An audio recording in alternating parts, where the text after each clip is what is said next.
to an outsider, you each work with very different populations. Cancer survivors, incarcerated people, those in recovery from eating disorders and addiction. How do you all understand the connection and the overlap between your work? And if you could just sort of limit your answers to 1 to 2 minutes, that would be most appreciated. And I'll let you just go popcorn style.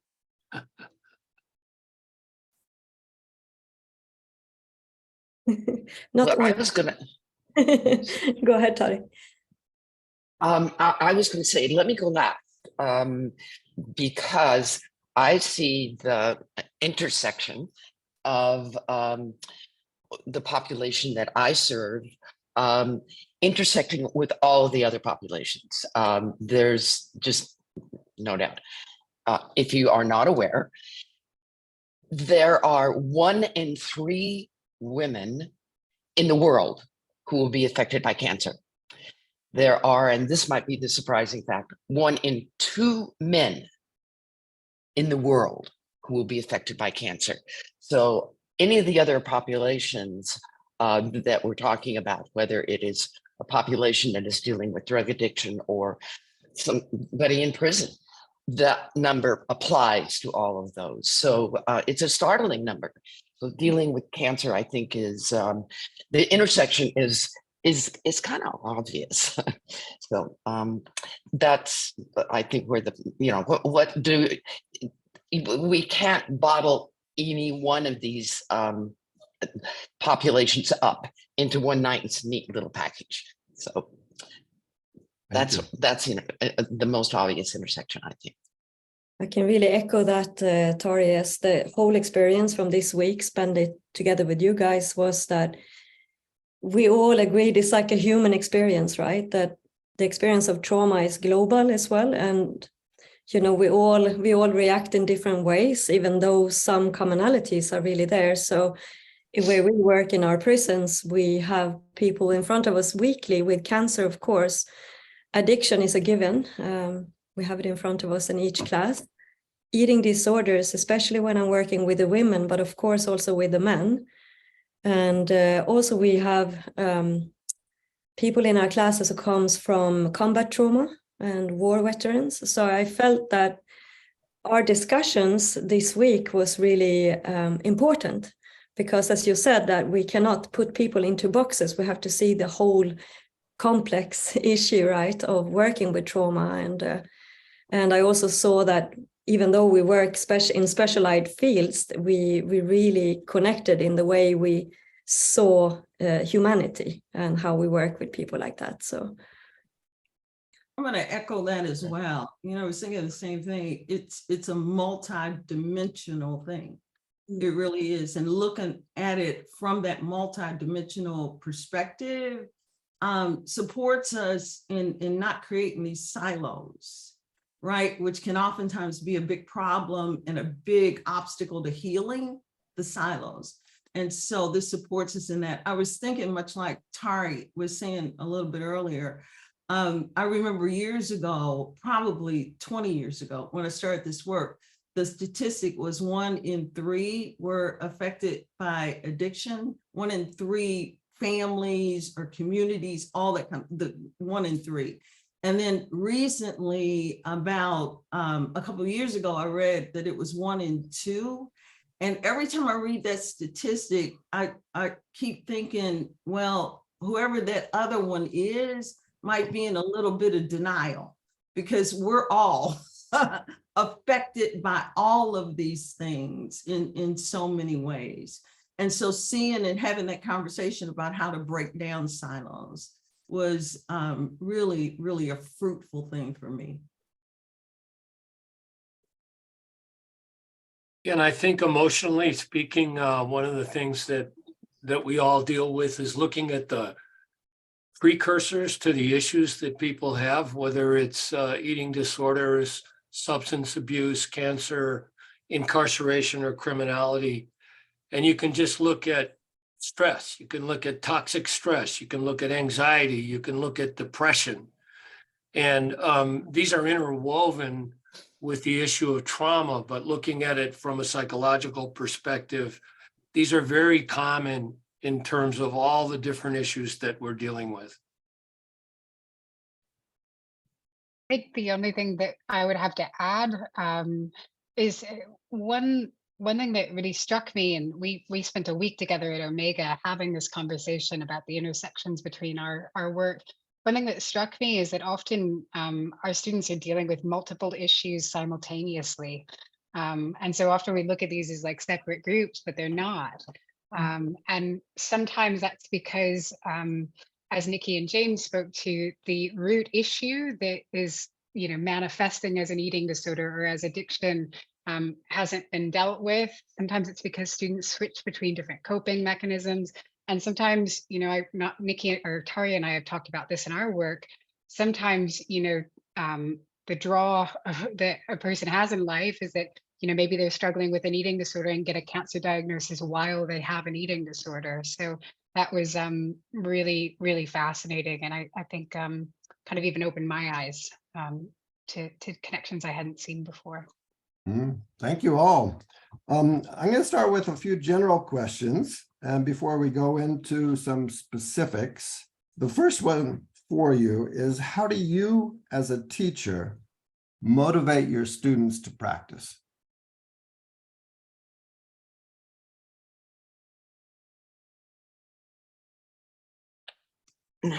Well, again, I'll jump in first. I just returned from a retreat for women with cancer, and it's been a long time since I've had a retreat face to face and in person because of COVID and all that, but I used to do it a lot. And what I say in introducing the retreat is, please, no expectations, no intentions. But what I do want to do is for you to have a takeaway. And over the course of the retreat, which is 3 days, we build a practice that they can take home. And so that's what that's the way I do it, is that it's not about showing up with a teacher or with a therapist. It is about being your own advocate and doing a little bit of yoga, or maybe a lot of yoga every day. And so that, after 3 days of working, usually ends up being something they can take away, something they can do on their own, totally spanning a huge spectrum of abilities, experience, and also where they are in their particular treatments. So that's how I try to motivate them, make them their own agent. I love that, those last words, make them their own agent, right? That's really beautiful. And one of the things that I love to do is try to dismantle what we often think about as practice, particularly in yoga. We start to think about, it's an hour on the mat, or it's, this some sequence regimented thing, right? And very often, one of the things that we'll look to do is just to have people use some very, very simple, what sometimes I call yoga snacks, right? Or just these little pieces that help people, manage dysregulation in their nervous system, right? That there's an awareness that now I am off center, right? One way or another. I can use just these little tools and practice to come back to center, where I can make a choice, right? Where I do have agency. Where I have agency is in the present moment, right? If I'm off in the past or in the future, there is no agency there. So, just use these little tools and practices. And I found by, capsulizing that, I know it supports me in my daily, travels in my daily journey. And I found in working with others that it's something that often supports others as well. This is a major issue for us working inside the prisons as well, that we can provide practices that you can use in your everyday life, not only on a rubber mat, that provides life skills, right? Yeah, I might add to this conversation that we're all involved with yoga as service. And that's the lane of karma yoga. And one of the understandings of karma yoga is putting forth your best effort without expectations of an outcome. You put your best foot forward, you're totally committed to what it is that you're doing, and you let go of the results. And I think the rest of it is showing up with authenticity. You know, particularly in the domain that we work in, there's no bullshit, pardon the expression. I mean, it's like you can get sniffed out so quickly if you think you're the yogi that's coming in to teach people a particular way rather than meet them and enjoin them in the practice of yoga. So I think that's what I mean when I say authenticity, is coming in and being able to engage people where they are and be real. And do the practices together. That's a major part, yeah. That's what I was going to speak to, Josephine, is we work with eating disorders, and peer support and community are such a key part of how we keep folks motivated.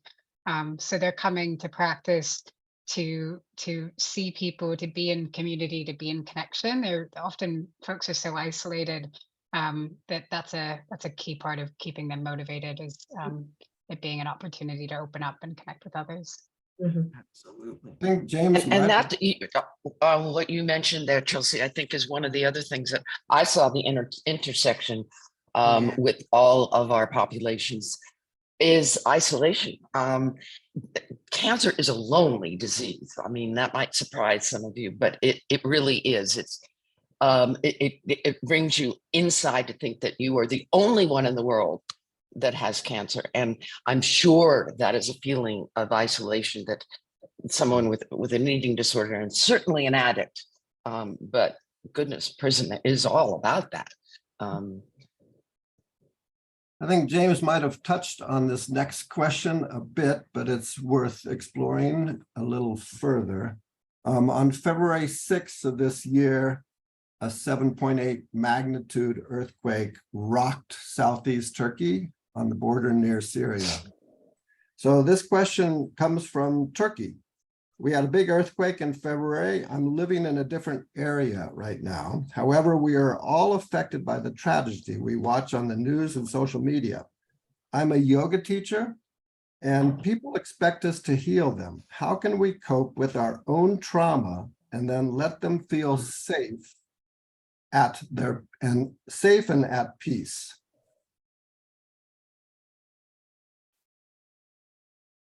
Wow.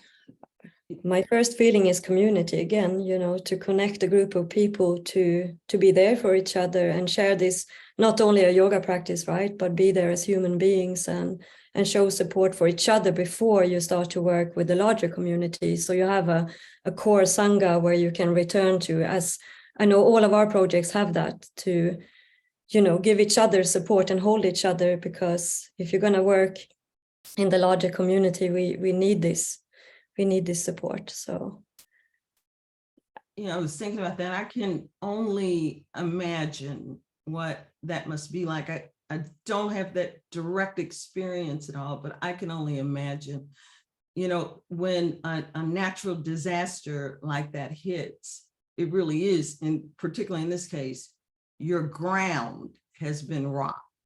How do I find grounding again when your ground has actually been rocked?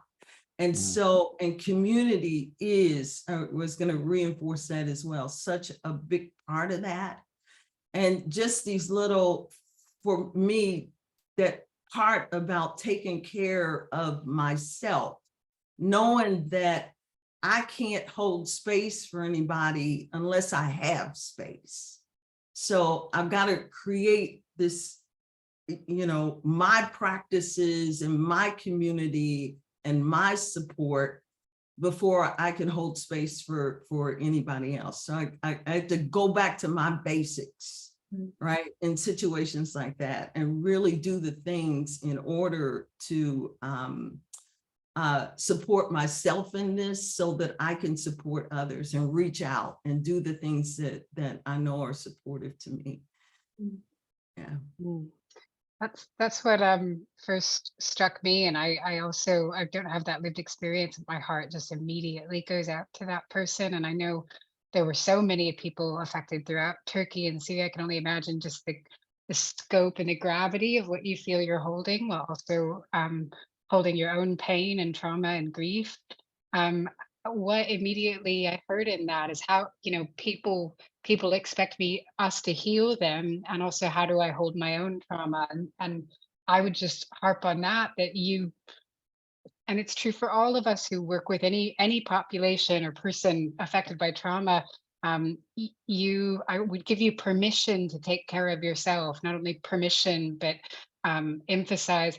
I think as yoga teachers and yoga therapists, it's the thing we often want to just put aside and go, oh, you know, I'll get to that afterwards, or you know, you feel the pain or see what's in front of you and want to help and want to do something, but you can only have that impact if you're taking care of yourself, and if you know that self-care is coming first. I just feel, even hearing myself say it, it sounds so cliche, but I've lived it. You have every right and every responsibility, even to your students, to do that. So if there's a way to kind of weave in self-care and that community healing Josephine was talking about, maybe that's the place to go. But I would just emphasize that it's okay to take care of yourself first, and to grieve and to process that trauma.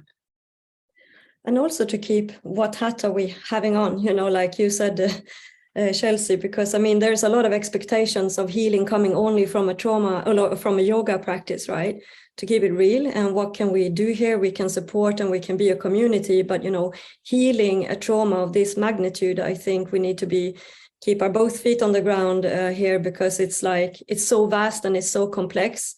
We have grief, we have sorrow, we have real extreme trauma here. So I mean, it's a lot of interventions needed to surround these people in Turkey and Syria. Not only, I mean, of course, yoga can be a part of it, but it's so complex. We need many, many therapists and large communities coming together. So yoga can be a small part of that. I would take a jump off point Go ahead. from what Josephine said in terms of complex, and say that what happened in Turkey is a demonstrative, you know what, we're demonstrative example of when to make things simple and to look for the simple things that we do know heal. And that's the foundation of yoga. Breathe. If we just take it back to, you know, if everyone, including the teacher, focuses on that very simple act of letting breath in and letting breath out, that we boil it down to the simple things that we still can control. So as complex as this event was, that is, I think, wasn't the question, what can, as a yoga teacher, we do, a yoga therapist do to heal? If the breath is healing, that's what you can do. Thank you. Next question. I'd love to hear the speakers reflect on the intersection of trauma-informed yoga and cultural appropriation.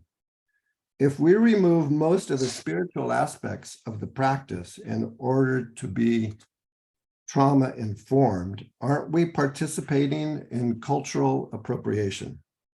How do we walk this line as trauma-informed yoga, as yoga teachers? How do we walk this line as trauma-informed yoga teachers?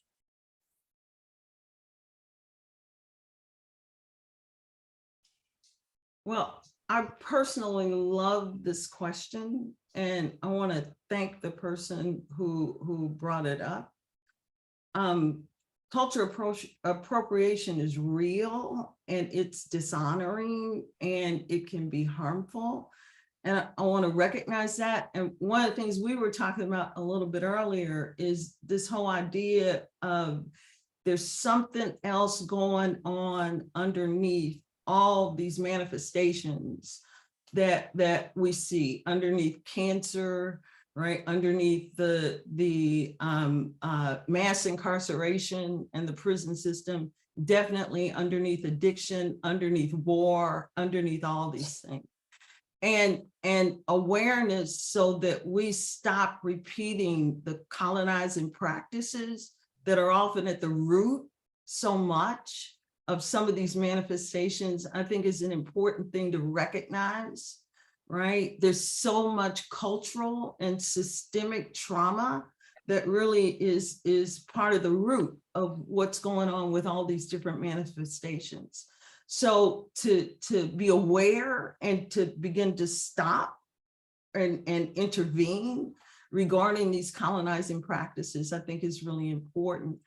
That said, at least the way I understand spirit and spiritual aspects, I don't even know how it's possible to remove spirit and spiritual aspects from any conversation, right?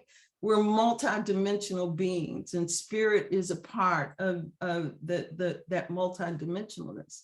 And it you know, part of the deep peace and healing addiction is tapping into a deep innate inner intelligence and resource that's always there and coming back, chipping away at all the conditioning and programming that's been dumped on top of the wholeness and the essence that we are. And part of that is coming back to spirit. We often talk about addiction as the disease of the lost self. So this is a process. I just don't even know how you do that, right? So I think, you know, and I'll stop there, right? I don't even see how it's possible I don't understand that. I think for me that I have to weigh it against the potential benefits of the practice. And for us, working inside prisons, we're always working with multicultural groups of people, multicultural, multi-religious groups of people. And it's really important for us to keep the practice secular, to keep the practice for health and social transformation.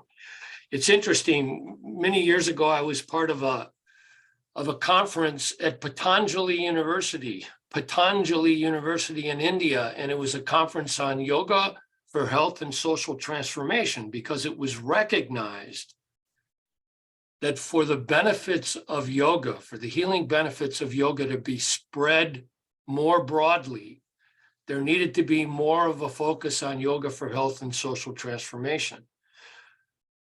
For all of us, and speaking to what Nikki was saying, for all of us who are yoga teachers, we have this inclination, this spiritual understanding. We have, and hopefully we have embraced it as a living practice of our own. I feel that I don't necessarily have to talk so much about it, but it's more important for me to live it as an example. And so that I'm appealing to the innate goodness of any person that I'm dealing with, that I am hopefully from their practice and hopefully from their relationship with me, the divine light within them, which is what Nikki was talking about. This innate divine light within them is coming out without me having to focus on it and become somewhat of a yoga preacher. But staying with the values of yoga and living the values of yoga and let them speak for themselves.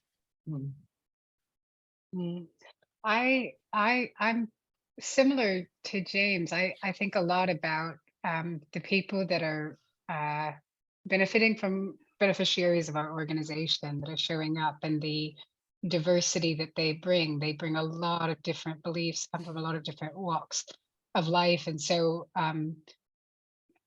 part of the way, I guess a couple of things come to mind. One is there's a difference, and I know this is kind of circulated a lot, between appropriating and honoring. So I think one way that we can try not to appropriate is to recognize that this practice came from a deep spiritual tradition, and actually many different traditions. So, steeping yourself and educating yourself in the history of yoga is important, and honoring that, but also honoring that your students come from many different walks of life and have many different backgrounds and all of that. So there's an act of respect I try to bring to my students, to not to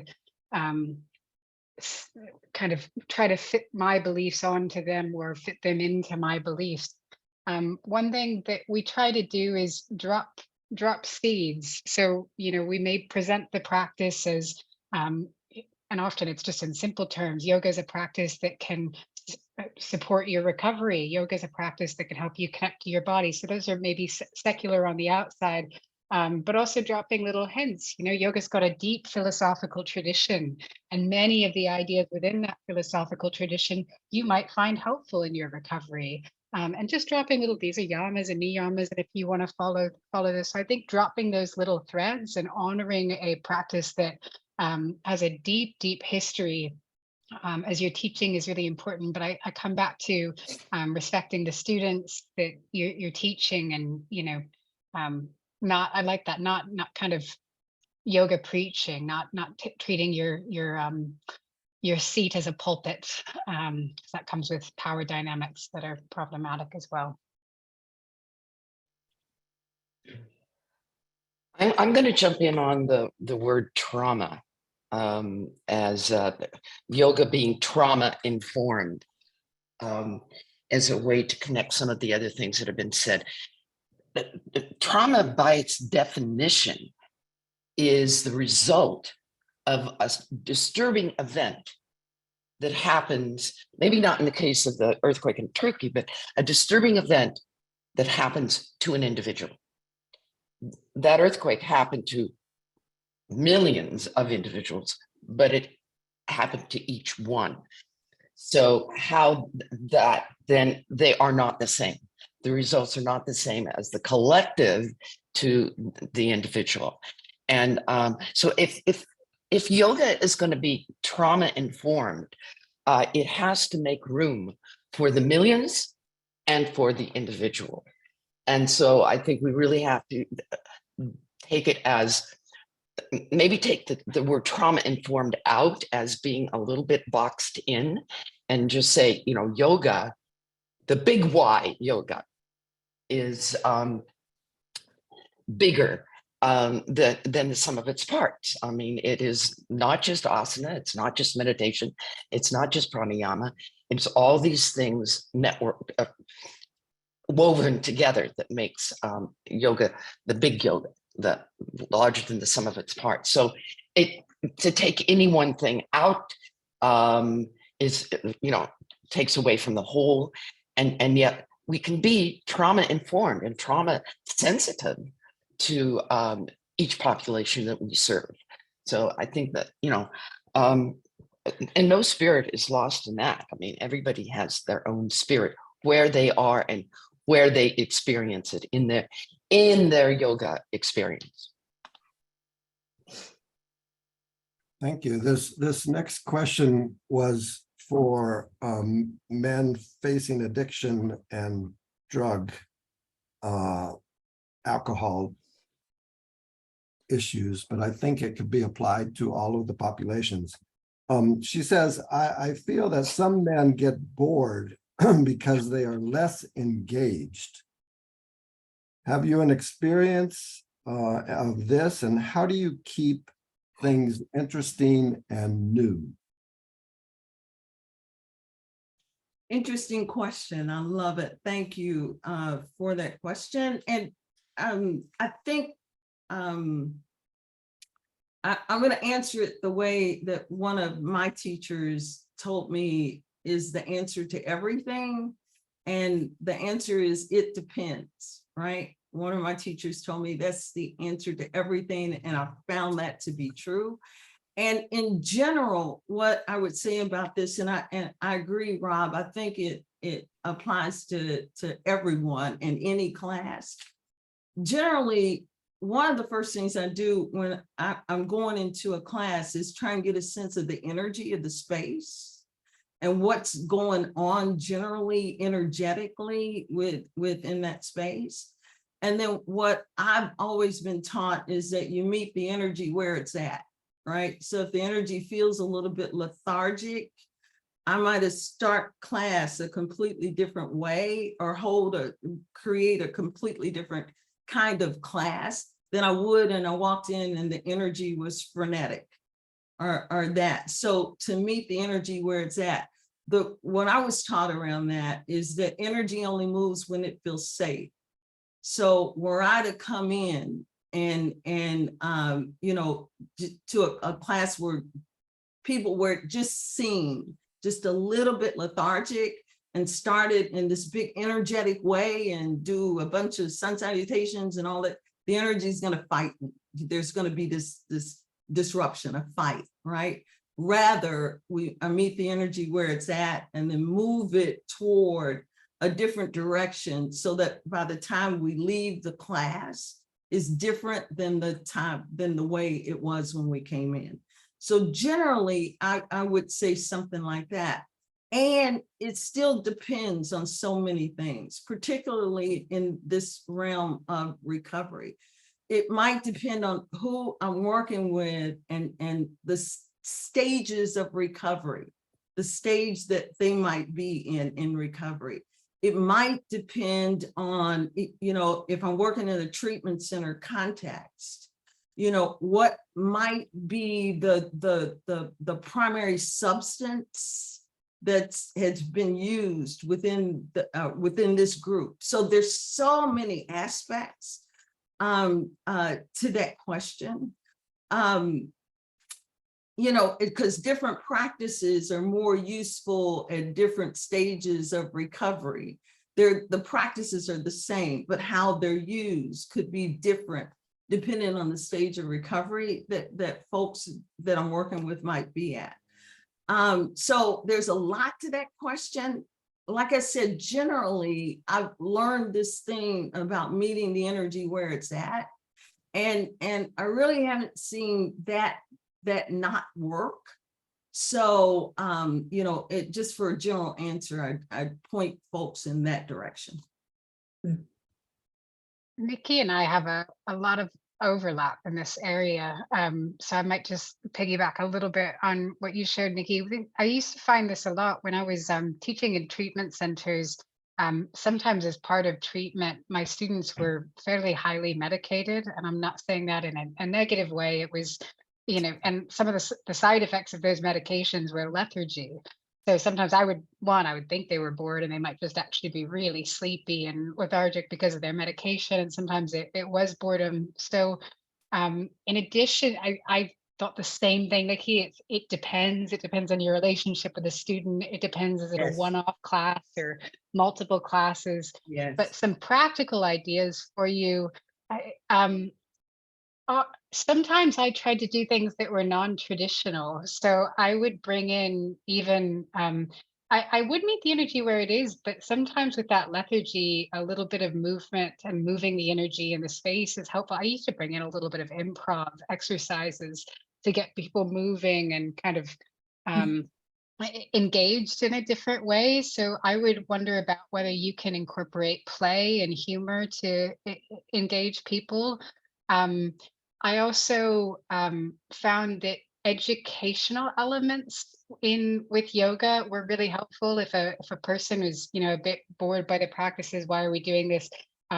Doing a little bit of education of why we're doing this, and you see what they light up around. You know, they might be interested in what this pose might do for the digestive system or the nervous system, and so following those threads of when their eyes light up and they're interested, and that kind of harkens into that broad view of yoga not just as asana, but looking at yoga as pranayama, of course, but also looking at Jnana yoga, the yoga of knowledge, looking at bhakti yoga, and really looking at what engages that particular student. And it's going to vary student to student. It's going to vary on whether you're a yoga therapist working one-on-one. But those are some ideas. And then the best thing I'd say is, if you're working with someone for a long time, if you get the opportunity to work with them on the relationship to boredom, I mean, that is gritty, and really, especially for those in recovery, what comes up when you feel bored? Because it applies to so much of their life. It might be when they reach for substances or when they go to eating disorder behaviors, so bringing that in a little bit can be juicy as well. I know I also work with men who gets really easily bored inside the prisons, right? So actually psychoeducation, just learning why am I doing this, can be super inspirational, also on an anatomical level, right? So why is this helping my nervous system? How can I use this on the outside? And yeah, in a playful way. Yeah. Totally So, agree. It's what's in it for me, right? Everybody is kind of interested from that perspective. What's really in this for me? Sure, understanding why. Yeah, it's great. I'm going to take a little different position than everybody has been speaking to, which is that question I asked myself. What can I do to liven up the classes or be more entertaining? And I realized that the boredom wasn't from my students. The boredom was for me, the teacher. I wanted to do something different. I was getting bored with teaching the same thing.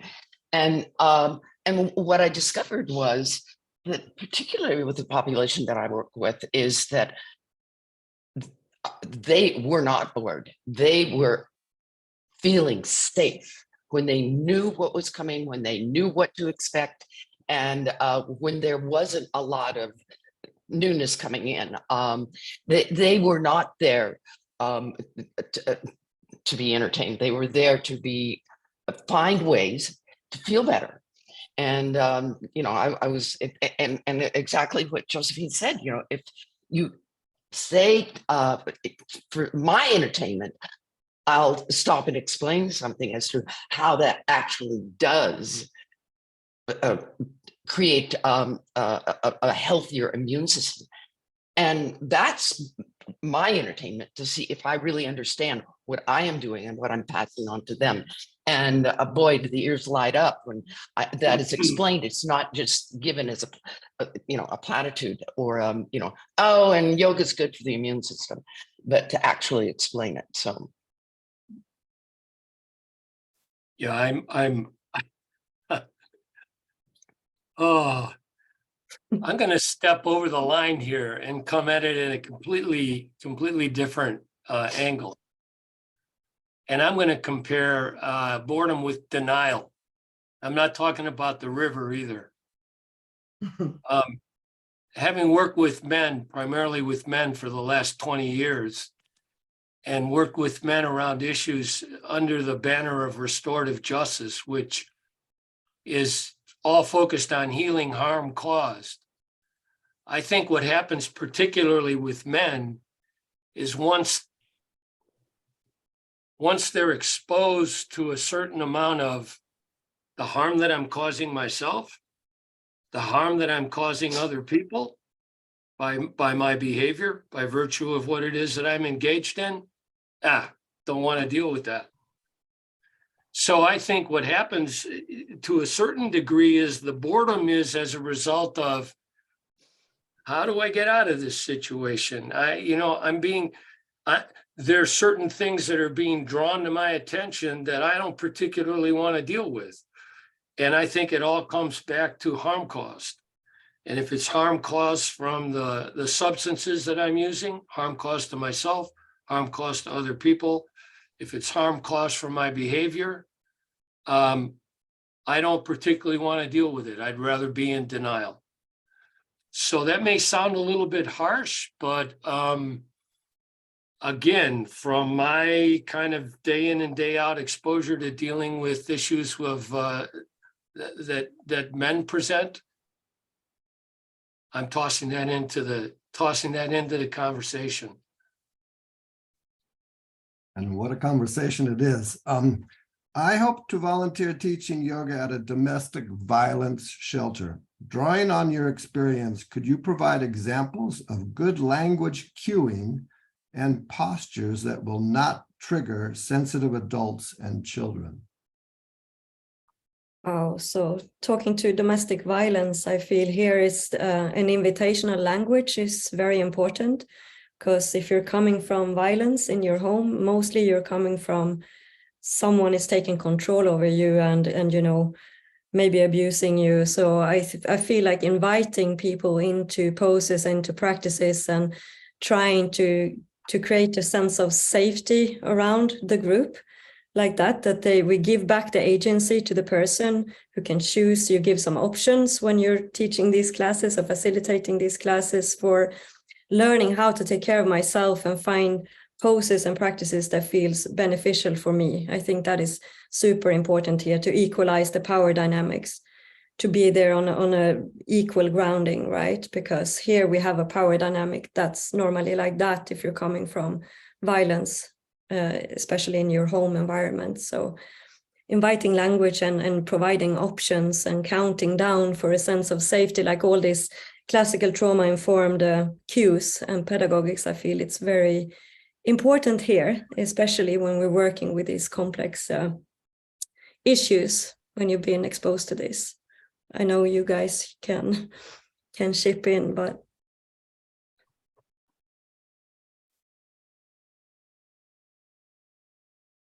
Well, it's a big jump from domestic violence to cancer treatment and cancer recovery. And what Josephine has touched on here, and I think the question is bigger than just domestic violence. Is that language in these particular separate silos is really important. Whatever group you are serving. I teach to my trainees that, you know, take care with the language, not only the language that you use and the words that you choose. You know, for example, we don't use Shavasana as a final resting place. We changed that a little bit. But it's also the words that you don't use. Saying the word cancer is traumatizing to some people, but in an oncology yoga class, we use the word cancer as a way of bringing access and not staying in denial as the teacher or therapist of what we are addressing. You know, I would chip in on that as well. For me, is building this container, right? Or creating a container, you know, that where things can move, right? We're again, this whole idea of energy moving and really creating the container for that. And sometimes within group settings, just coming to a sense of what are our community guidelines, what are our community agreements, you know, what can we agree to and come to together as far as creating a safer space. You know, it's safety's relative. What makes you feel safe may make me feel completely unsafe. And that said, what part of the aspiration is to build safer and safer and safer environments, creating an environment that is really rooted and grounded by the guiding principles of harm reduction and non-harming and all of those kinds of things. And when that kind of environment is created, right, there's room for even an oops, even, you know, there's room for things. And I love the aspect as well of, again, giving people and myself tools for when triggering or nervous system dysregulating activities come to the forefront, what can I use to bring myself back to center? How can I keep coming back? How can I keep coming back to this place of center before I, move in a way that is really not supportive to what's most important to me? So, everything that I can do to create this, to support creating this container, really, I see moves toward healing, creating an environment where healing can really happen. Healing is different than curing, right? So creating this environment Okay. where healing can really happen. Nikki, let me jump in here and add one more quick question that we only have 3 minutes for. What do you do if someone is triggered during a yoga class? What's the best way to support them? I was going to piggyback on what Nikki said, and that kind of speaks to it a little bit. Nikki spoke to creating a safe container and how important that is. I think that relationship is at the heart of that safe container. The relationship between you and your student, trust. And also if you're teaching in a group setting, creating, being aware that it's a relationship with you and each student, but also the relationship your students have with one another. So to create that safe container, I would be working on building rapport, active listening. I think so often we get really focused on language. Oh, what are the words I should say or not should say? But more important than that is the container, is the relationship through which that language is perceived.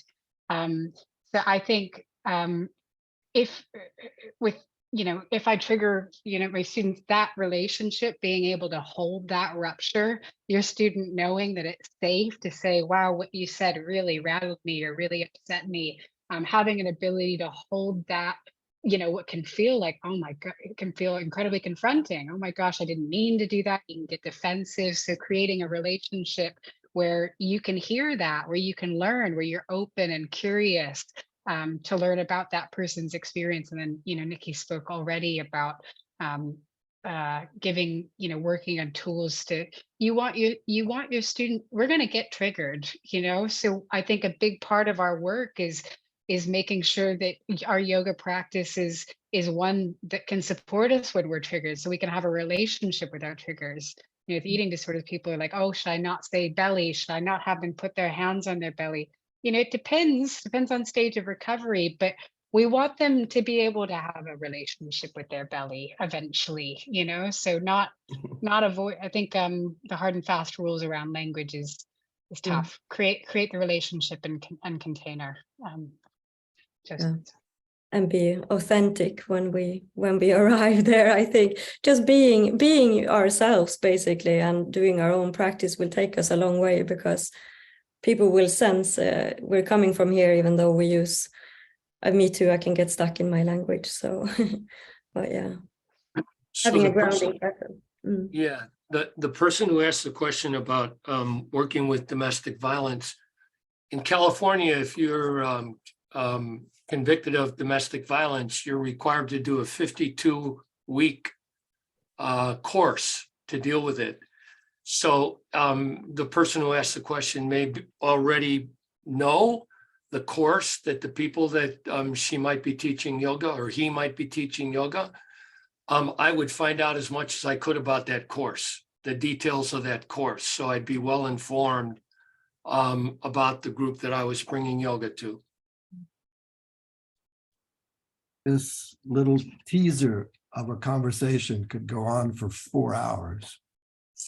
And I'm going to start closing things down here by thanking all of the participants, thanking this faculty of wisdom keepers, and thanking everyone for their interest and faith in the Give Back Yoga Foundation over the years. As I said, this is a teaser for a course, Conversations at the Intersection of Yoga and Healing, that we're launching right now. And if you sign up now and before April 10th, I think you get a $50 discount for it. And I just want to thank everyone who's here. And on a lighter note, ask everyone to say happy birthday to James Fox tomorrow and to hand it over to Chelsea. Thank you, Rob. I also want to say thank you to Rob. You know, Rob's held this conversation. Thank you. Beryl was here. I don't know if she's still here. They've been they're our founders, and Rob's been our executive director for 15 years and was the person to say yes to every one of our programs to make us into the nonprofit organizations and organizations we are today. So thank you, Rob. To echo Rob, this is like really just a taster of conversations we had together at the Omega Institute last October. We've compiled them into a course. I kind of designed it, and I had no idea it was going to be as juicy and good as I thought we were just doing, you know, some short videos, and I was like, wow, just completely captivated by what happened. So we're really excited to share them with you. They launched today. Now our whole team has been going crazy, you know, trying to get it all set up. So you'll get an email about that tomorrow. It'll come with a $50 off coupon. As Rob said, there's a payment plan too. I think it's not a particularly expensive course, the short course, but if you need that, that's there. And if you become, Give Back Yoga's just launched a membership program. So if you donate even just $10 a month to Give Back Yoga, then you can get that course for free. So that's a nice way as well. And that supports our work sending free yoga mats to teachers and continuing this work in prisons and hospitals. So if that's financially something you can do, we're so grateful. I'm looking at my notes. I think that's everything. All the courses are available for CEUs with Yoga Alliance and the International Association of Yoga Therapists. And we've got a bunch of free webinars scheduled this year with each of these course faculty. We've all, in addition to this Intersections course, filmed our own short courses about working with cancer, addiction, eating disorders. So we'll do a bunch of these free events. I loved seeing your faces. Most of you, some of you I know, some of you I don't. So I hope to see you at some of those. And we're going to try to do pairings so that we'll be looking at, say, incarceration and addiction at one webinar, or cancer and eating disorders at another webinar, to really look at this intersection. So we hope you can join us. We're so grateful, whether you're here live or watching sometime in the future on the interwebs, on this recording. Thank you for being here. And I'm so grateful. I think that's everything. Thank you all. Thank See you. Thank you. Thank you so Thank much. Rob, You, Chelsea, my friends, Thanks, Cara. colleagues. Rob.